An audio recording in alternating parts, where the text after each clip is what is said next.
Alaska is a land of giants, giant mountains covered in snow, giant forests that stretch farther than you can see, and giant animals that live by ancient rules. Life in Alaska is a story told in two very different parts. First comes the short, bright summer when the sun barely sets. It is a time for everything to grow and a time of great busyness, but this time is short. It is followed by a long, cold and dark winter. For months the world is covered in a thick blanket of snow and ice. Every single creature, from the huge brown bear waking up from its long sleep to the strong salmon swimming back to the river where it was born, must live by this powerful rhythm of summer and winter. Their very lives depend on it. This is a story about these amazing animals. We will follow them through their days and nights. We will see how they hunt for their food, how they rest, and how they protect their homes. We will learn the secrets to their survival in one of the wildest places left on Earth. At first glance, the vast interior of Alaska appears as a landscape of infinite uniformity, an ocean of spruce and fir stretching across nearly 60% of the state. This is the taiga or boreal forest. But this endless sea of trees, far from being monotonous, is a mosaic of complex lives, often solitary and highly specialized. Here, survival depends on the ability to thrive in an environment where resources can be scarce, and winter is a months-long siege, with temperatures regularly plunging below -40 degrees Fahrenheit. It is a world of subtle but powerful connections where the life of a predator is inextricably linked to its prey, and where giants and ghosts move through a landscape that demands silence, patience, and perfect adaptation. The first light of morning sneaks through the thick branches of the tall spruce trees. It paints long grey shadows on the snowy ground. In this quiet morning light, a giant begins to move. It is the Alaska moose, the biggest member of the deer family in the world. A full-grown male called a bull can be taller than a grown man at the shoulder and weigh more than a small car, over 1,500 pounds. Unlike caribou, who travel in big groups, the moose is a creature that loves to be alone. It is a quiet giant that walks through the forest by itself. The moose's day from morning to night is a simple circle of two things: eating and resting. It must do this all day long to feed its huge body.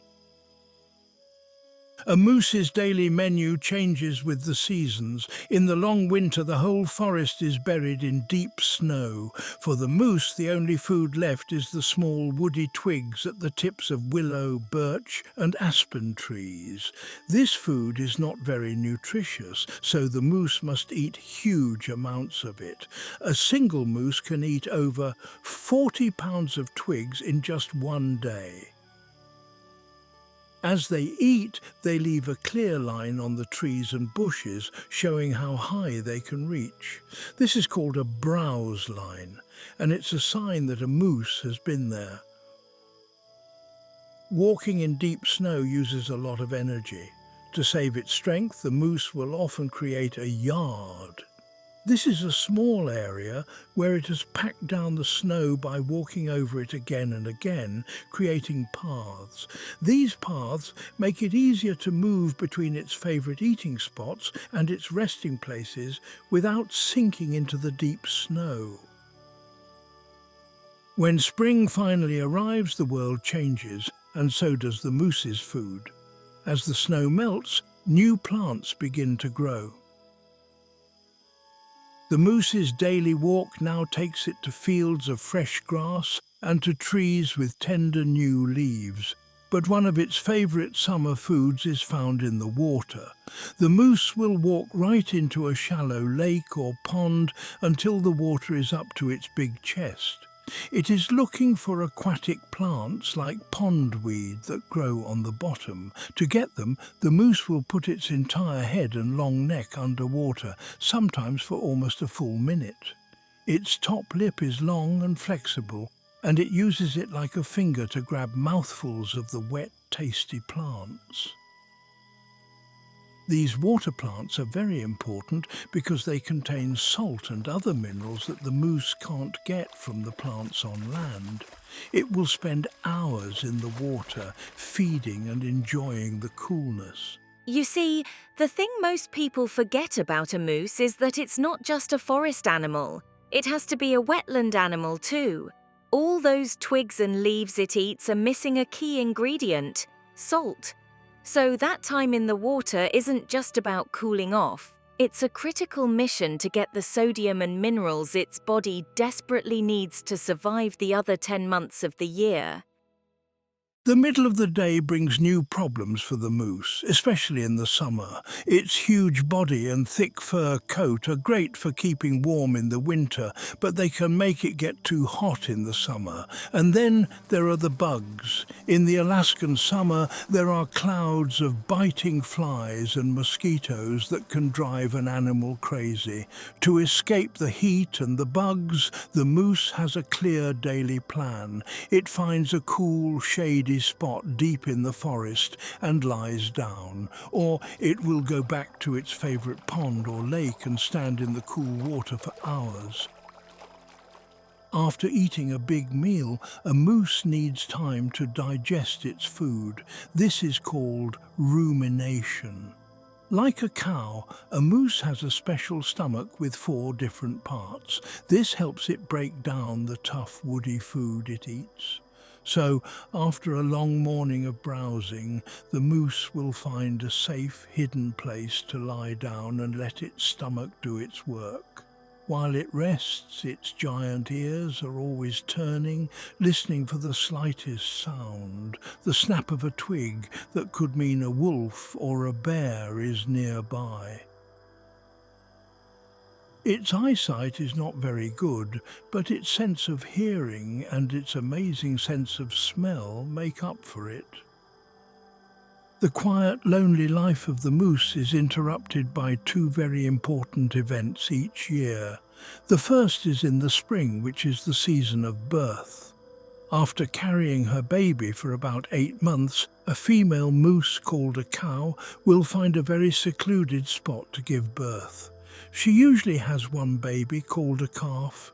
If there's plenty of food, she might have twins. A newborn calf weighs about 30 pounds. It is all legs, and it's a little wobbly at first, but within an hour it can stand up, and within just a few days it can run faster than a person.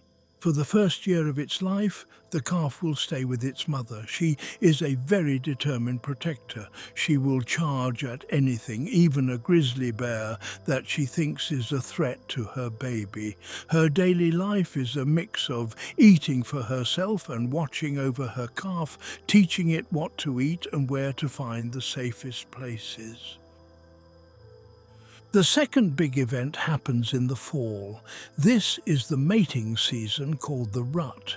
The calm, quiet bull moose completely changes. His body is filled with a hormone called testosterone, which makes him bold and single-minded. The fuzzy skin called velvet on his giant antlers dries up and he rubs it off on trees, showing the hard, polished bone underneath. These antlers are amazing. They can grow to be 6 feet wide and weigh over 70 pounds. They are one of the fastest growing things in the whole animal kingdom.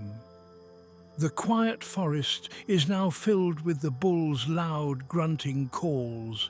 He is looking for a female and challenging other bulls.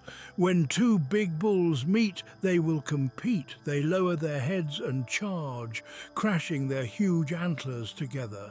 The sound echoes through the forest. These contests are to prove who is the strongest and who gets the right to mate with the females. This is the one time of year when the lonely moose seeks out others. This giant of the north is a symbol of power in the forest. But even this huge animal has weaknesses. It is hunted by bears and packs of wolves, but now it faces a new kind of enemy, one that is very small. The world is getting warmer, and this is changing the moose's life. Warmer, shorter winters allow tiny pests called winter ticks to survive in huge numbers. Tens of thousands of these ticks can attach to a single moose. They drink its blood and make it so weak and itchy that it rubs its fur off, leaving it exposed to the cold. The moose can become so weak that it succumbs to starvation. The great giant, which can stand up to a pack of hungry wolves, is being overcome by an army of tiny bugs.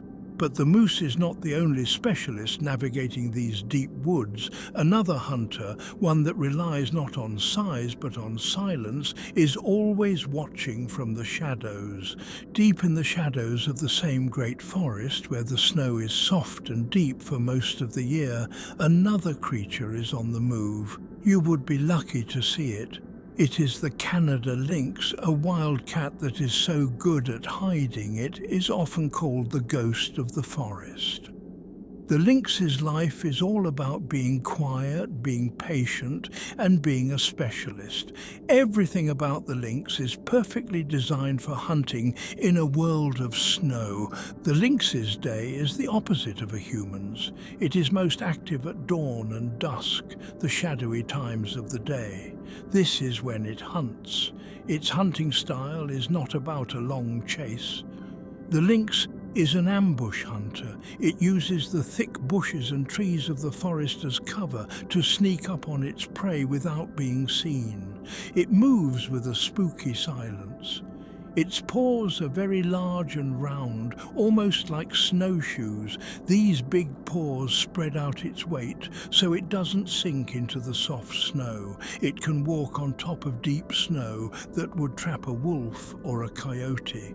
The long black tufts of hair on its ears are not just for looks. They work like antennas, helping the lynx to hear the smallest sounds in the quiet forest. It can hear the tiny squeak of a mouse under the snow, or the quiet rustling of a hare trying to hide. A lynx's hunt is a masterclass in patience. It will walk slowly through its territory, which is the area it lives and hunts in. It stops often, sometimes sitting perfectly still for many minutes, just listening and watching. Its big yellow eyes miss nothing. When it finally spots its target, it begins its stalk. It moves low to the ground, placing each paw down carefully so it doesn't make a sound. It will freeze in place if its prey looks up. Finally, when it is close enough, it attacks. It explodes forward in a few powerful bounds, covering several feet in a second. It lands on its prey with sharp claws and a quick bite to the neck. There's one animal that is more important to the lynx than any other, the snowshoe hare. Nobody notices until the forest goes completely silent. But this cycle is like the heartbeat of the entire ecosystem. It's not just about the cat and the rabbit, the plants the hares eat, the smaller predators that also hunt them. Everything is tied to this 10-year pulse. The whole forest holds its breath, waiting to see which way the numbers will go. The lynx is such a specialist that up to 97% of its diet is this one animal. The lives of the lynx and the snowshoe hare are connected in a famous cycle. The number of hares goes up and down over time in a pattern that lasts about 10 years. When there are lots of hares, the lynx have plenty to eat. They are healthy and they have large families with 4 or 5 kittens. In these good years, the forest seems full of these ghost cats.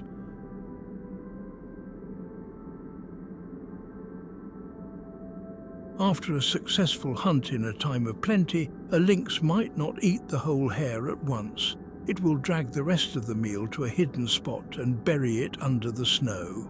This keeps the food fresh and safe from scavengers. The rest of the lynx's day is all about saving energy. It will find a safe and sheltered spot to rest, inside a hollow log, under the low, thick branches of a fir tree, or in a rocky den. Here it will curl up, its thick spotted fur protecting it from the cold. It will sleep for most of the day, saving its strength for the next night's hunt. But when the hare population crashes, as it always does, life for the lynx becomes very, very hard. In these lean years, the lynx's daily routine is a desperate search for food. It must hunt for longer hours and travel much farther to find a meal.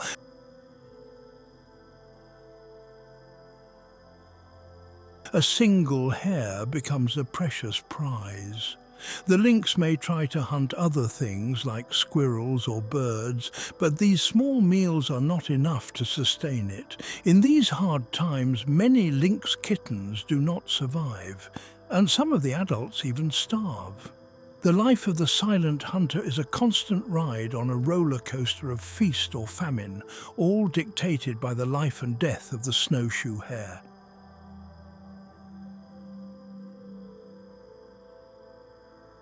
Amid the snowy underbrush of Alaska, the creature that dictates the lynx's fate stirs at dusk.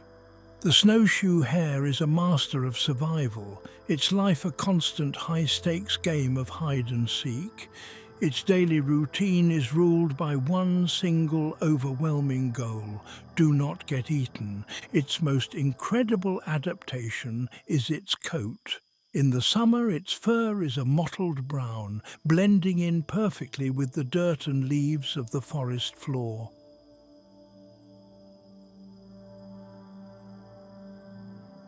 But as the days grow shorter in the fall, a remarkable change happens. The brown fur falls out and is replaced by a thick, brilliant white coat, making it nearly invisible against the snow. Its feet are also special. The hind feet are enormous and covered in dense, stiff fur, which is how it got its name. These feet work like snowshoes, allowing the hare to bound across the softest snow without sinking. The hare is most active at night, dawn and dusk, when the shadows are long and it has more cover.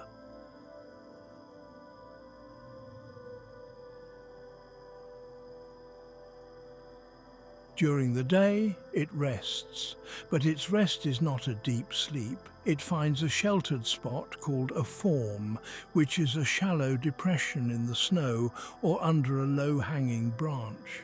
Here, it sits perfectly still, often for hours. Its big brown eyes are on the sides of its head, which gives it a nearly 360-degree view of its surroundings. It is always watching, and its large ears are always twitching, listening for the snap of a twig or the silent footsteps of a lynx. When darkness falls, the hare's daily search for food begins. It moves through the forest in a series of quick, zigzagging hops, following familiar trails it has made in the snow. In winter, its diet is the same tough food as the moose's, the twigs, buds and bark of small trees and shrubs. It must spend hours nibbling to get enough energy. It is constantly on alert, pausing every few moments to stand up on its hind legs, sniff the air and listen. If a predator like a lynx attacks, the hare's only defense is speed. It can explode into a sprint, reaching speeds of up to 27 miles per hour. It doesn't just run in a straight line, it zigzags wildly, trying to confuse its pursuer. It will use its incredible agility to leap over logs and dive under branches, using its knowledge of its home territory to its advantage. This life of constant vigilance and frantic escapes is the daily reality for the snowshoe hare, the silent pulse of life that so many other forest creatures depend on.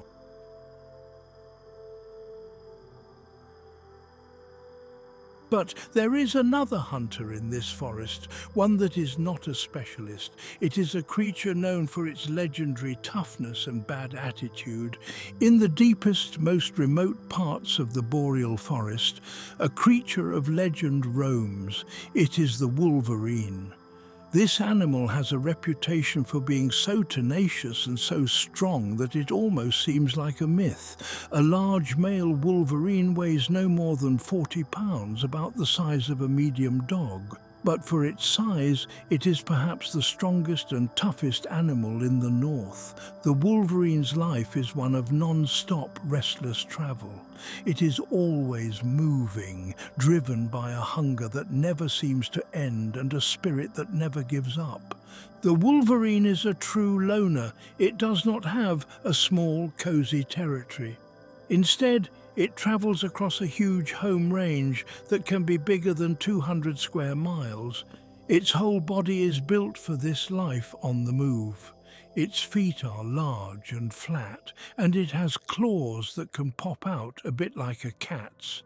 These features help it travel over deep snow without sinking, and it seems to have endless energy. A wolverine can cover dozens of miles in a single day without stopping. Its scientific name is gulo, which comes from the Latin word for glutton. It's a good name for an animal with a fast metabolism that must constantly search for food. A wolverine's day is never the same. It is the ultimate opportunist, meaning it will take any chance it can get to find a meal. It is a good hunter. It will chase down smaller animals like hares, marmots and squirrels. It will even dig them out of their burrows underground. But its real talent is in scavenging. It has an amazing sense of smell and can detect the scent of a dead animal from miles away, even if it is buried deep under the snow. A big part of a wolverine's day is spent zigzagging across its territory with its nose down, sniffing the air, searching for the smell of a free meal. The wolverine has incredibly powerful jaws. They are strong enough to bite through frozen meat and even crush the bones of a moose to get to the marrow inside. This allows it to eat from carcasses that other animals have left behind. Its determined attitude is legendary. A wolverine is so bold that it has been known to chase away much bigger predators from their own catch, including packs of wolves and even grizzly bears. This is one of the toughest animals on the planet. And here's the thing, its reputation is its most important weapon.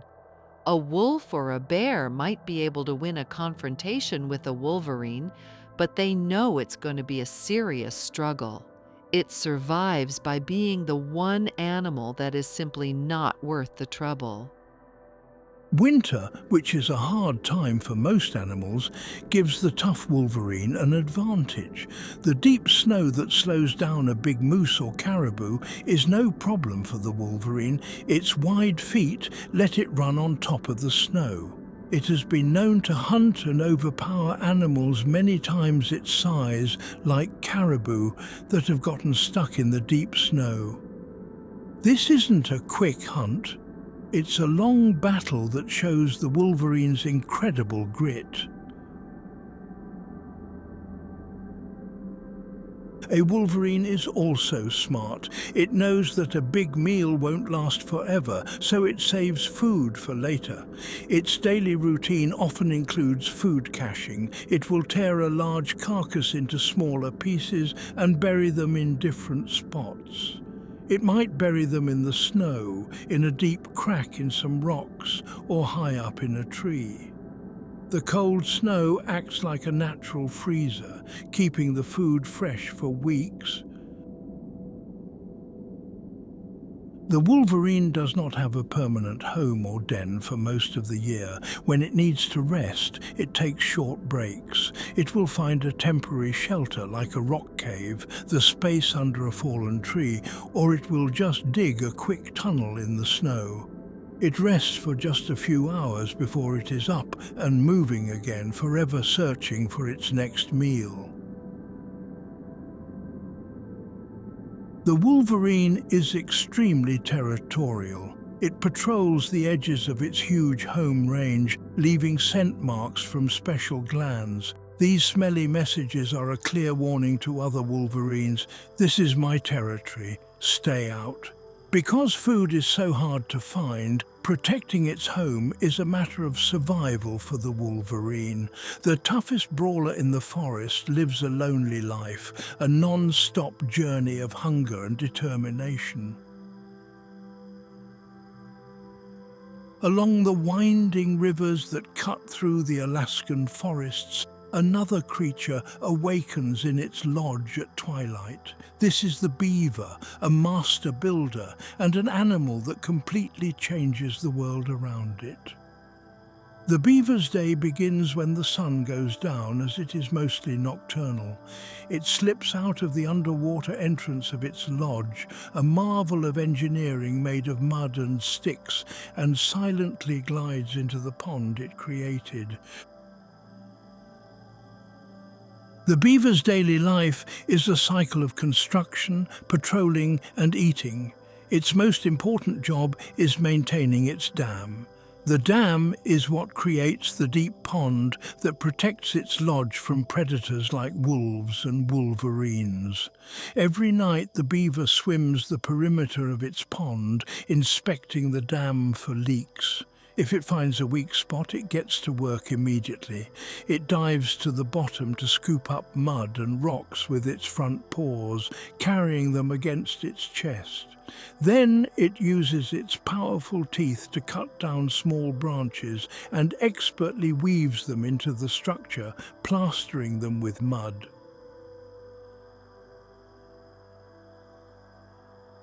After the dam inspection, it's time to eat. Beavers are vegetarians.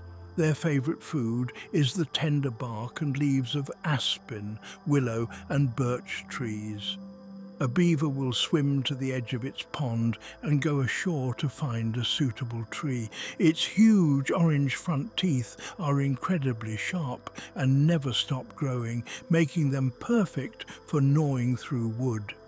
It can cut down a 5-inch thick tree in just a few minutes. Once the tree is down, the beaver cuts it into manageable pieces and drags them back to the water. The water makes it easy to transport these heavy branches back to its lodge or to its underwater food cache.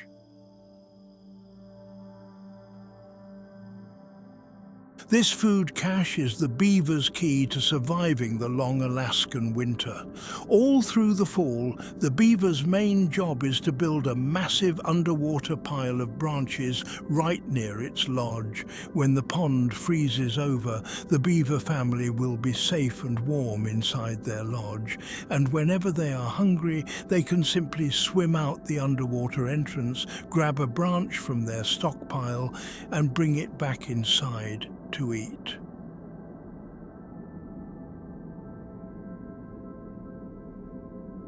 A beaver's lodge is its castle. It is built in the middle of the pond with thick, mud-caked walls that freeze solid in winter, making them impossible for predators to break through. Inside, there is a main living chamber above the waterline, kept dry and cozy with shredded wood fibers. This is where the beaver family rests during the day. Beavers live in family groups called colonies, which usually consist of the adult pair, their young from the previous year, and the new babies called kits. They are social animals, and their daylight hours are spent resting and grooming each other inside the safety of the lodge.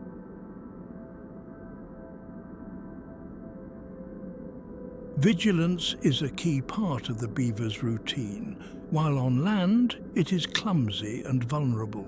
It is constantly sniffing the air and listening for danger. If it senses a threat, it will quickly dive back into the water. Its most famous warning signal is the tail slap. It will raise its large, flat, scaly tail and smack it down hard on the surface of the water. The loud thwack echoes across the pond, warning every beaver in the colony that danger is near. and they should all retreat to the lodge. The diligent beaver works through the night, not just to feed its family, but to engineer a whole new world in the heart of the forest. Where the great Alaskan forests meet the cold ocean and where icy rivers full of melted glacier water flow, one of nature's most amazing events happens every year.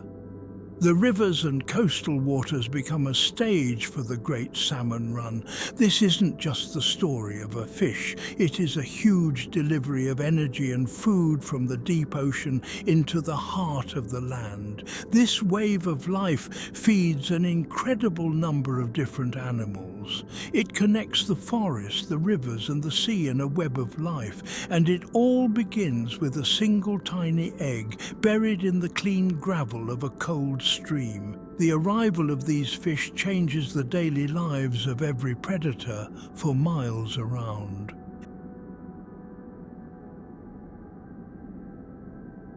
As spring finally wins its battle against the long winter, a great beast begins to stir. Deep in a den dug into a hillside, the grizzly bear wakes up. It has been asleep for up to 6 months.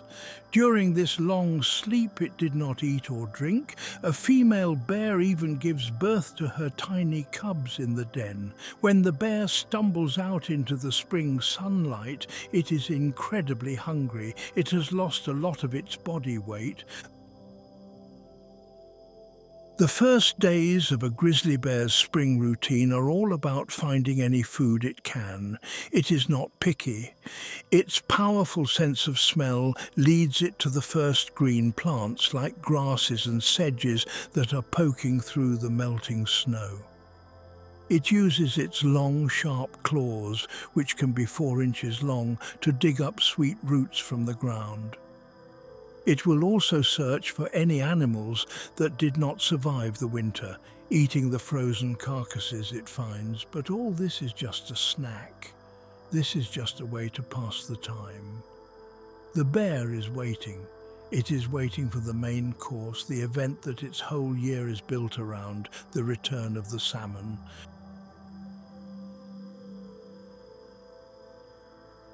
When the rivers finally turn silver with thousands of migrating salmon, the grizzly bear's life completely changes. Its daily routine becomes a non-stop mission to eat and get fat. This period is called hyperphagia, which means extreme eating. To survive the next long winter's sleep, a bear must build up a thick layer of fat. Salmon, full of fat and protein, is the perfect food for this. A large male bear can eat nearly 90 pounds of fish in a single day. It is an amazing feat of gluttony, and it's absolutely necessary for its survival. The funny thing is, that whole month of non-stop eating isn't really about getting full for the winter.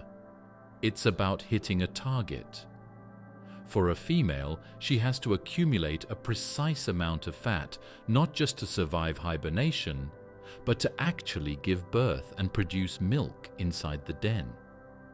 If she misses that target weight, her body knows it, and the pregnancy simply won't happen. The bear's whole day is now spent at the river. Each bear has its own favorite fishing spot and its own special techniques, which it often learns from its mother and perfects over its lifetime. Some bears practice the sit and wait method. They will find a good rock on the river bank or even in the middle of the current and sit there patiently, sometimes for hours, watching the water. When a salmon swims by, the bear lunges with amazing speed, pinning the fish to the river bottom with its paws or snatching it up in its powerful jaws. Other bears are more active fishermen. They will walk right into the chilly water and snorkel. They put their faces underwater and walk along the river bottom looking for salmon. They are especially good at finding dead or dying fish that have already spawned and are easy to catch. At places with waterfalls like the famous Brooks Falls, a whole different fishing style is on display. The bears will stand in the rushing water at the base of the falls and try to catch the salmon as they leap out of the water, trying to get upstream.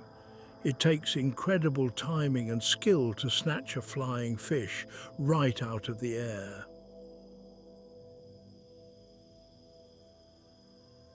Grizzly bears are normally solitary animals. They live by themselves and have huge home ranges that they don't like to share. But the incredible amount of food during the salmon run forces them to gather in large groups. At a good fishing spot, dozens of bears might be seen at the same time.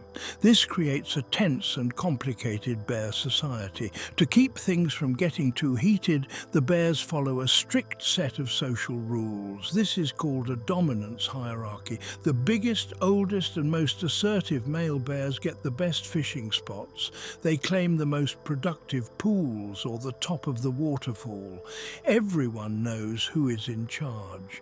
Younger bears, females, and especially mothers with cubs have to be very careful. They usually have to fish in less crowded spots downstream or wait until a dominant bear has had its fill and left. They often have to survive on the leftover scraps. To avoid dangerous fights, bears have a clever way of communicating without ever having to see each other. Along the trails that lead to the river, they use special rub trees. A bear will walk up to a tree, stand on its hind legs to seem as big as possible, and then rub its back and shoulders against the bark. It will also bite and claw the tree. This leaves behind its own unique scent from special glands in its skin. These rub trees act like a community message board. The scent tells other bears who has been there, how big they are, if they are ready to mate, and how recently they passed by. It is a way for a group of loners to stay out of each other's way and keep the peace during the stressful fishing season. When a bear is not fishing, its routine is simple: rest and digest.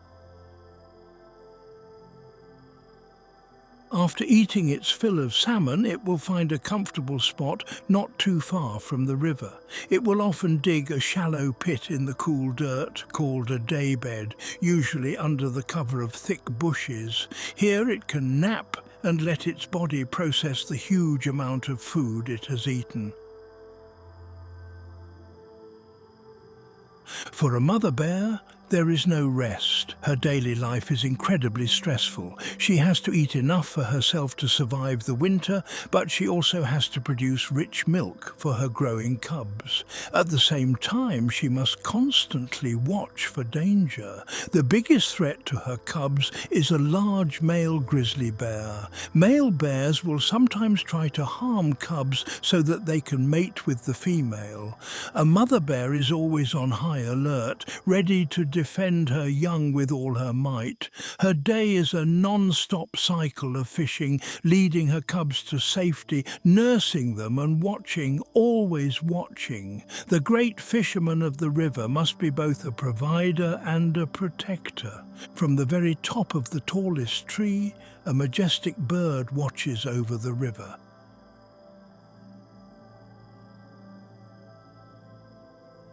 It is the bald eagle, the symbol of the American wilderness. Alaska is the true home of the bald eagle. About 30,000 of them live here, which is more than half of all the bald eagles in North America. The bald eagle's day is a lesson in saving energy. It spends a lot of its time just sitting on a high branch, which is called a perch. This branch is carefully chosen. It needs to be tall, giving the eagle a clear view of the land and water below. From here, its amazing eyes get to work. An eagle's eyesight is one of the best in the animal kingdom, perhaps 4 to 8 times stronger than a human's. It can spot a fish from over a mile away. This patient watching is the first step of its hunt. It allows the eagle to find food without wasting precious energy flying around. searching. When an eagle spots its prey in the water, its hunting method is a breathtaking sight. It pushes off from its perch and goes into a controlled dive called a stoop.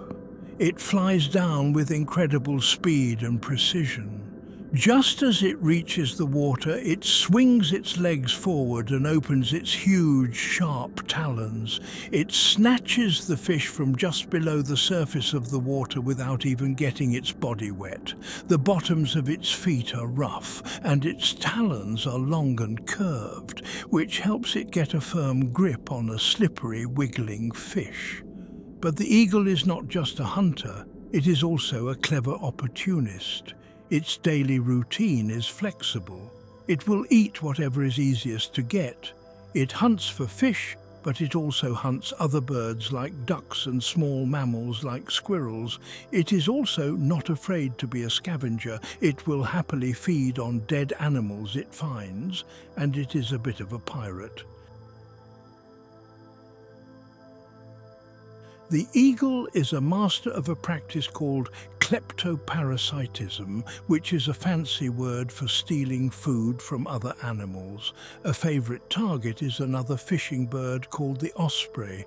The eagle will chase and harass the osprey in the air until the smaller bird drops its hard-won fish. Then the eagle will swoop down and skillfully catch the fish in mid-air before it hits the water. During the salmon run, the eagle's life becomes much easier. The daily struggle for food is over. Huge numbers of eagles gather along the rivers. Their routine changes from hunting to easy scavenging. There are so many dead and dying salmon in the water and on the riverbanks that the eagles can just feast all day long. This time of plenty is very important, especially for the young eagles who are still learning how to hunt for themselves. In the spring, the eagle's focus shifts from just surviving to raising a family. Bald eagles usually mate for life. They are very loyal to their territory and their nest. Every year, they return to the same area to breed. Their daily work in the spring is all about the nest. The male and female work together to build one of the most amazing structures in the animal world. They collect sticks and branches and weave them together at the top of a huge old tree. Year after year, they add more sticks to the nest. Over time, these nests can become enormous. They can be 9 feet wide and weigh over a ton. It is the largest tree nest of any bird in the world. Once the nest is ready, the female lays 1 to 3 eggs. From that moment on, the parents share the work. Their day becomes a constant rotation of duties. One parent will sit on the eggs to keep them warm, while the other goes out to hunt. When the chicks, called eaglets, finally hatch, the work doubles. They are helpless and very hungry. The parents spend all day, every day, flying back and forth, bringing fish and other food to the nest and tearing it into tiny pieces to feed their demanding babies. The survival of these new watchers in the sky depends completely on the health of the river below them. From its high perch, the eagle sees all, the winding rivers, the deep forests, and the coastal waters, but its gaze also drifts upward to the jagged peaks that scrape the sky, a realm of sheer rock and ice that seems devoid of life.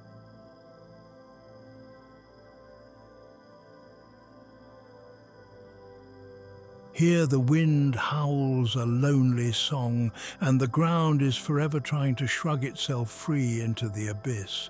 It seems an impossible place to live. Yet even here in this vertical world, there are masters of survival. They are not birds, but 4-legged climbers who treat the steepest cliffs like a staircase. High above the tree line, where the air is thin and cold, lives the mountain goat. It is not a true goat, but a unique North American animal, a relic of the Ice Age perfectly built for a life on the edge. Its daily routine is a breathtaking display of balance and nerve. The goat's most remarkable feature is its hooves. Each hoof is split with a hard, sharp outer rim that can bite into the smallest crack in the rock, and a soft, rubbery inner pad that provides unmatched grip like a natural climbing shoe. A mountain goat's day begins with the sun hitting the high peaks. The herd moves with a calm, deliberate confidence across ledges that would terrify a human. Their movements are slow and precise, conserving energy in the thin air. They are searching for the sparse vegetation that clings to life in this rocky world, mosses, lichens, and hardy alpine grasses. Their strong legs and powerful shoulders allow them to climb to seemingly impossible places to find these morsels. But this constant climbing is not just about food. For the mountain goat, the cliffs are a fortress. Down below, predators like wolves and bears patrol the forests, but they cannot follow where the goat goes. At the first sign of danger, the herd's response is not to run, but to climb. They retreat to the steepest, most treacherous parts of their domain, a place where a single misstep would mean a fall of hundreds of feet. Here they are untouchable. The young goats, called kids, are born on these high ledges. Within hours of birth, they are on their feet, their innate sense of balance already taking hold. Their mother's daily life is a lesson in toughness, teaching her kid which paths are safe and where the best food can be found. As spring progresses, the goats shed their thick, woolly winter coats, leaving behind tufts of white fur snagged on the rocks.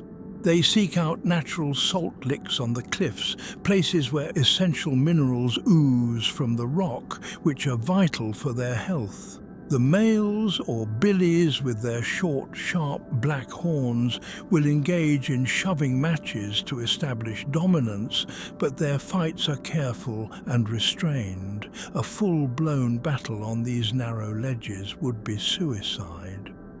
The life of a mountain goat is a quiet, vertical existence, a testament to the idea that even in the most unforgiving places, life can find a foothold. And as the goat looks down from its impossible perch, it sees a different world unfold below, one that leads to the coast, where another fur-clad mammal has found its own unique way to survive the cold. But the cold is not just a challenge in the mountains, it is the defining feature of the vast Arctic coast and tundra, where the sea meets the frozen land. Here, survival demands a different set of skills, especially for a hunter. While the great grizzly relies on size and the wolf on teamwork, another much smaller predator thrives through cunning, patience, and a coat that is a marvel of natural magic. This is the Arctic fox. In the winter, it is a ghost, its pure white fur making it almost invisible against the snow and ice.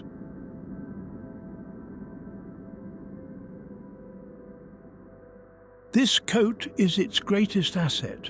It is incredibly thick with dense underfur and long guard hairs, providing insulation so effective that the fox doesn't even begin to shiver until the temperature drops below -70 degrees Fahrenheit.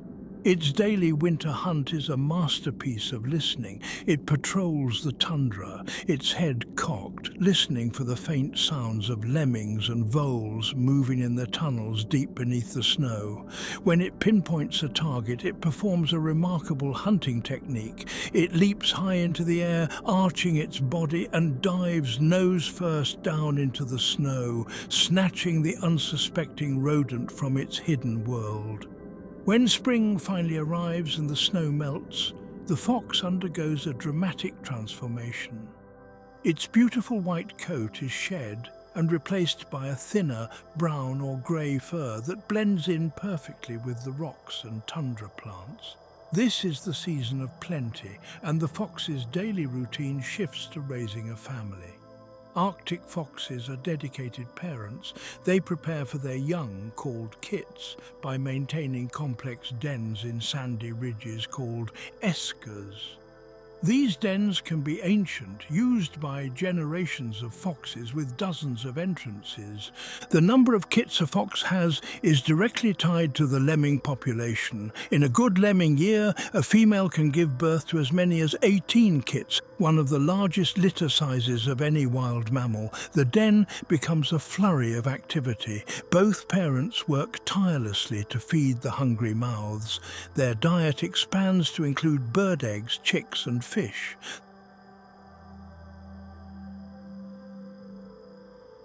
The fox is a notorious nest raider, and its keen sense of smell allows it to find the camouflaged nests of tundra nesting birds with ease. The adults will even cooperate with other fox pairs, sharing den sites and helping to watch for predators like golden eagles, wolves, and bears. The life of the Arctic fox is a ride on the same boom and bust roller coaster that rules the lynx. Its fate is tied to the mysterious cycle of the lemming. In years when the lemmings are scarce, many fox kits will not survive. But the fox is a survivor, adaptable and resourceful. It will eat berries, algae, or anything it can find. It is a small but tenacious hunter, a symbol of the resilience required to make a life in the great open spaces of the far north, a land it shares with other ancient specialists of the ice. Floating on its back in the cold coastal waters, a sea otter begins its day.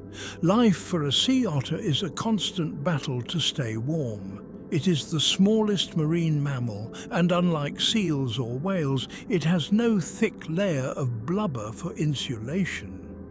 Its only protection from the frigid water is its fur, which is the densest of any animal on Earth, with up to 1 million hairs per square inch.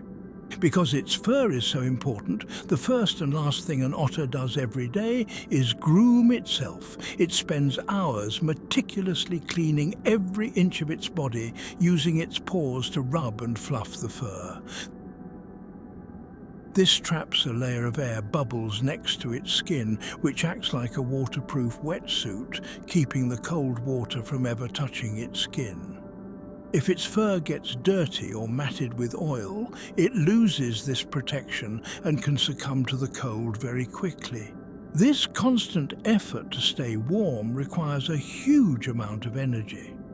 To fuel its internal furnace, a sea otter has an incredibly fast metabolism and must eat 1/4 of its body weight in food every single day. So after its morning grooming session, the rest of its day is dedicated to finding food. The otter will take a deep breath and dive down to the sea floor. It uses its sensitive whiskers and nimble front paws to search for its favorite foods: sea urchins, crabs, clams, and snails. It will gather a few items and tuck them into a loose pouch of skin under its armpit, like a built-in shopping bag. Back on the surface, the otter floats on its back and turns its chest into a dining table. This is where it shows its amazing intelligence. If it has a hard-shelled clam or urchin, it will often use a tool. It will bring up a rock from the bottom, place it on its chest, and smash the shell against the rock until it cracks open.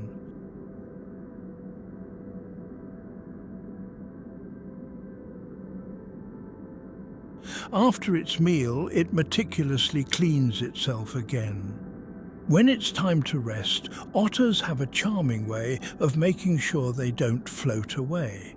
They will often find a long strand of giant kelp and wrap themselves in it, using it as an anchor. Otters often rest together in big groups called rafts. A raft of sleeping sea otters, all holding paws or wrapped in kelp, is one of the most endearing sights in the Alaskan sea. This daily life of grooming, hunting and clever tool use makes the sea otter more than just a cute animal. It is the guardian of its ecosystem. By eating so many sea urchins, it keeps them from destroying the beautiful underwater kelp forests, which are a vital habitat for hundreds of other sea creatures. Gliding silently through the deep, cold channels of Alaska's coast, a pod of orcas begins its day with the first light. These are not just whales, they are the top predators of the ocean, with complex societies and cultures that are passed down through generations. The life of an orca, or killer whale, is a life of family, communication, and incredibly intelligent hunting. The pod is the center of the orca's world. It is a family group led by the oldest female, the matriarch. She is the keeper of the pod's knowledge. She knows the best places to hunt, the safest channels to travel, and the techniques needed to catch different kinds of prey. Her children and her daughter's children stay with her for their entire lives, forming a tight-knit family with unbreakable bonds. Their day is a constant journey, a patrol of their vast ocean territory. They use a sophisticated form of communication to stay in touch and coordinate their actions. They make a series of clicks, whistles and calls. Each pod has its own unique dialect, a special accent that tells other orcas who they are. Hunting takes up a huge part of their daily routine. What they hunt depends on their culture. In Alaska, there are two main types of orcas. The resident orcas eat only fish, primarily salmon. Their daily hunt involves using echolocation, bouncing clicks off of fish to find them, and working together to herd the salmon into a tight ball before picking them off one by one. The other type is the transient or Biggs killer whale. These orcas are the hunters of marine mammals. Their targets are seals, sea lions, and even the calves of larger whales. Their hunting technique is completely different. They hunt in absolute silence to avoid being heard by their sharp-eared prey. They travel in smaller, stealthier groups, often using the rocky coastline as cover. A typical hunt is a masterpiece of strategy and teamwork. They might work together to create a huge wave to wash a seal off an ice floe, or they might chase a sea lion in a coordinated relay, with different members of the pod taking turns to tire out the prey.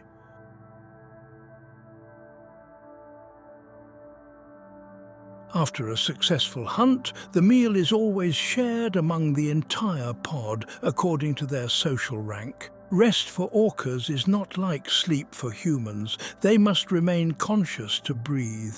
They rest by swimming slowly and shutting down only half of their brain at a time, with one eye open. The pod will often line up and move together in a slow, rhythmic pattern while they rest. The life of an orca is a story of incredible intelligence and deep family bonds, a culture of survival passed down through the wisdom of the matriarch.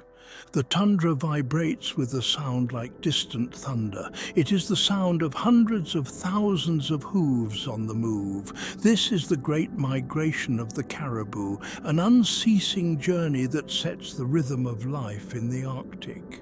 Some herds travel over 2,700 miles in a single year, the longest journey of any land animal on Earth. This is not a random wandering, it is a precise and ancient journey driven by the constant search for food and safety. The caribou's day is all about walking and eating. In the spring, the great herd migrates north. They are following the green wave, the new tender grasses and plants that are sprouting as the snow melts. This fresh food is full of protein, and it is vital for the pregnant females who are about to give birth. Their destination is the traditional calving grounds, specific areas on the coastal plain where generations of caribou have been born. The females give birth all at the same time over a period of just a few days. This is a strategy for survival. So many calves are born at once that predators like wolves and bears can only catch a small number of them, allowing most to survive. A newborn calf is on its feet within an hour, and in a day it can keep up with the herd. This is crucial because the herd never stops moving. The biggest torment of the summer is not predators, but insects. Massive swarms of mosquitoes and biting flies harass the caribou without rest. To escape them, the herd keeps moving, often to windy ridges or right to the edge of the coast, where the ocean breeze offers some relief. A caribou's day is a constant balance between eating and trying to escape this maddening cloud of bugs. In the fall, the journey reverses. The herd turns south, heading back towards the shelter of the boreal forest for the winter. This is also the time of the rut, the mating season. The large bulls with their magnificent antlers will clash and compete for the right to mate. During the long, dark winter, the caribou's daily routine slows down. They're in the forest, where they are more sheltered from the wind. Their main food source is now lichen, a plant that looks like moss and grows on the ground and trees. To get to it, they must use their large, shovel-like hooves to dig through the snow. They spend their days digging and eating, trying to save as much energy as possible in the intense cold. The Great Migration is a form of animal culture, a living map of the land passed down through generations. This ancient knowledge is now being challenged by a changing climate, which is altering the timing of the seasons and making their ancient map less reliable. Following the living tide of the caribou, a shadow moves across the tundra. It is not a single shadow, but a collective one, a pack of grey wolves. The life of the wolf is woven together with the life of the caribou. Their family life and their hunting strategies have been shaped over thousands of years by the Great Migration. The wolf pack is a family. It is led by the breeding pair, the mother and father, who are often called the alpha pair. The rest of the pack is usually their offspring from different years. It is a family dynamic where the parents lead and the older siblings help take care of the younger pups. The wolf's day begins and ends with the hunt. Unlike the lynx, the wolf is an endurance hunter, built for a long chase. The pack can follow the caribou herd for days, traveling silently, watching and testing. They are looking for a sign of weakness, a young calf, an old animal, or one that is sick or injured. They use the land to their advantage, often trying to drive the caribou towards a river or a steep bank. The chase itself is a masterful display of teamwork. The pack works together, with different wolves playing different roles. Some will run at the front to start the panic, while others will flank the herd, looking for an animal to separate from the group. Once a target is chosen and isolated, the real chase begins.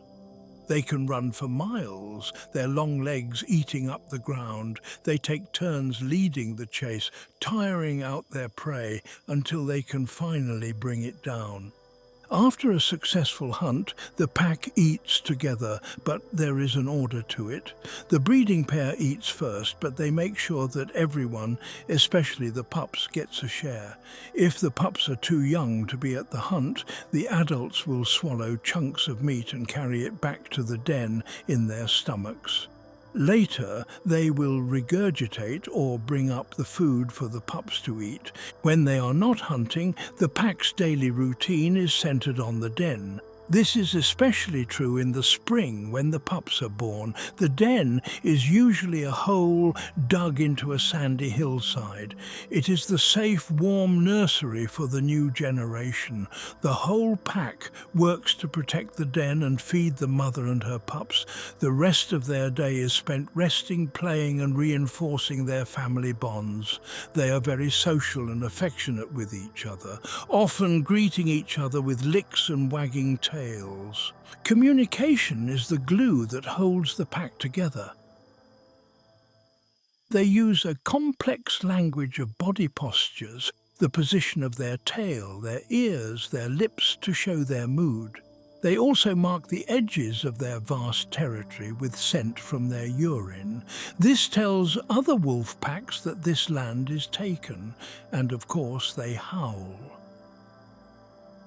A howl is not a sign of loneliness. It is a family song. It is a way to rally the pack together before a hunt, to warn other wolves to stay away, and to simply celebrate the bond that keeps them alive in the harsh wilderness. The life of the wolf is a story of family, teamwork, and a deep connection to the great herds they follow. On the windswept plains of the high Arctic tundra, a group of strange, shaggy creatures stands against the wind. They look like something from the Ice Age, and in a way, they are. These are muskoxen, ancient survivors who have lived in the Arctic for thousands of years. Their daily life is a lesson in how to survive in one of the coldest and windiest places on Earth. The muskox's day is simple: eat and rest, but with a constant eye towards safety. Their main food is the short grasses, sedges and willows that grow on the tundra. In the summer, food is more plentiful and they spread out to graze. But in the winter, they must use their hard hooves to break through the crusty, wind-blown snow to get to the dried plants underneath. What makes the muskox truly special is its coat. It has a long, shaggy outer layer of guard hairs that can almost touch the ground. This acts like a protective skirt, keeping wind and snow away. Underneath this is a soft, dense undercoat called kiviut.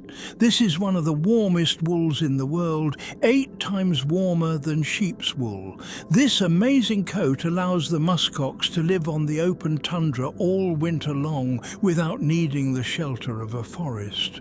But living in the open means there is nowhere to hide from predators, mainly wolves. To protect themselves, muskoxen have developed one of the most effective defensive strategies in the animal kingdom. At the first sign of danger, the herd doesn't run. Instead, they quickly form a defensive circle or a line, with all the adults facing outwards. The young calves are safely sheltered in the middle of the circle, with their thick wool, sharp horns, and a wall of solid muscle facing the enemy. They present a fortress that is almost impossible for a pack of wolves to penetrate. They will stand their ground unmoving for hours if necessary. The daily social life of the muskox is all about the herd. They live in groups of about 10 to 20 animals. In the summer, during the mating season, the bulls will engage in incredible head-butting contests to establish who is the strongest. They will back up, charge at full speed, and crash their massive helmet-like horns together with a sound that cracks like a rifle shot across the tundra. The life of the muskox is a testament to the power of teamwork and the ability to stand together against the harshest challenges the Arctic can throw at them. Further north, where the tundra meets the frozen Arctic Ocean, a solitary figure walks across the vast expanse of sea ice. It is the polar bear, the world's largest land predator and the undisputed ruler of this frozen world. A polar bear's entire life is tied to the sea ice. It is a world that is now melting away. Everything about the polar bear is perfectly adapted for a life of ice and cold. Its thick white coat is great camouflage against the snow. Under its fur, its skin is black, which helps to absorb the heat from the sun. A thick layer of fat, or blubber, up to 4.5 inches thick, keeps it warm in the freezing water. Its giant paws are like snowshoes, and they have rough, bumpy pads on the bottom to keep them from slipping on the ice. The polar bear's day is a patient search for its main prey. Seals. The sea ice is its hunting platform. It uses a few clever techniques. The most common is still hunting. The bear uses its incredible sense of smell. It can smell a seal from nearly 20 miles away to find a seal's breathing hole in the ice. Then it will simply lie down and wait, perfectly still. It can wait for hours without moving a muscle. When a seal finally comes up for a breath of air, the bear explodes into action, using its immense strength to pull the seal out of the water and onto the ice. In the spring, the daily life of a female polar bear is focused on her cubs. She spends the winter in a maternity den, a cave she digs in a deep snowdrift on land. Here, she gives birth to her cubs, usually twins. They are tiny and helpless. The mother doesn't eat for months while she's in the den, living off her fat reserves and nursing her cubs. When they finally emerge in the spring, she is desperately hungry. Her first and only job is to lead her cubs out onto the sea ice and start hunting. The first few months are the most dangerous time for the cubs as they learn to survive in the harsh, shifting world of the ice. But the world of the polar bear is changing fast. The Arctic is warming and the sea ice is melting. The ice is forming later in the fall and breaking up earlier in the spring. This means the bears have less time to hunt. They are being forced to spend more time on land, where it is harder to find food. For a pregnant female, this is a disaster. If she can't build up enough fat, she may not be able to have cubs, or she may not have enough milk to feed them. The story of the polar bear has become a powerful symbol of a warming world, the lord of the ice whose frozen kingdom is disappearing from beneath its feet. You know, the real tragedy for the polar bear isn't just that its world is melting, it's that it's melting at the wrong time. The sea ice is breaking up earlier in the spring, right when the seals are having their pups. This cuts the bear's most important hunting season short. It's not just losing its platform, it's losing its calendar, and that's a problem evolution can't fix fast enough.